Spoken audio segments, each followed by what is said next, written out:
my name is Ronaldine. Welcome to the largest animal encounter show.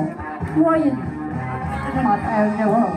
As with tayo, more information about them and unique personality.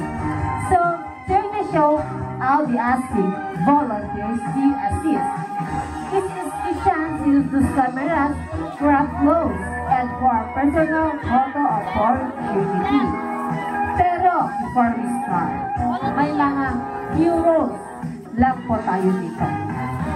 First po, pakipatay lamang po yung mga flash ng inyong mga kamera. Second, avoid unnecessary movements and noises. Stay on your seats.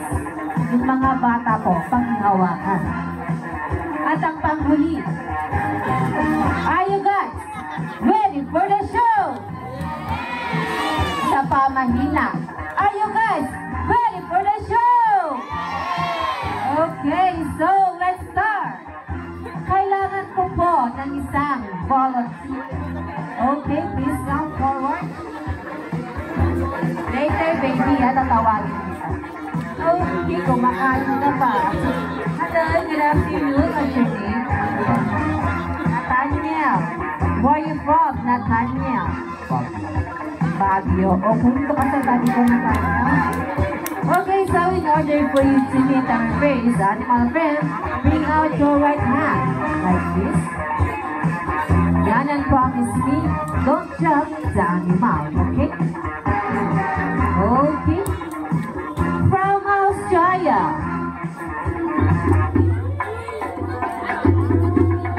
Meet our canopy acrobats, the sugar glider. There are two types of sugar glider. This one is the wave or the ordinary sugar glider. And the other one is the wave type of logistic sugar glider. Pero di po available this time. Sugar glider refers to the sugary food that they eat. And they have a gliding membrane that is stretched their skin to keep them stable while gliding. Ladies and gentlemen, palakpakan naman po natin. Thank you so much. Pwede na po. Okay, halika na, baby. Yan. Hey, good afternoon. Hello, what's your name? Okay. Where are you from? Baguio. And how old are you, baby? 5. Are you sure you can do it? Yes. Don't be afraid, okay? Yes, okay, so let us all welcome Zila.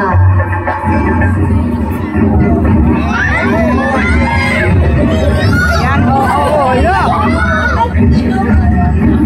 Relax, Zili. And iguana. So they are two known as iguana around the world. First po is the Galapagos marine iguana o ang tinatawag na sea lizard. Photography is a marine iguana. So this guy is perfectly adapted from water beasts. As you can see, guys, they have long claws to use for climbing and their long tails as a defense mechanism to their predator. Ang mga iguanas po ay herbivores, which means kumakain po sila ng fruits, vegetables, and flower buds as well. Ladies and gentlemen, palakpakan naman po natin si Baby Boy. Thank you so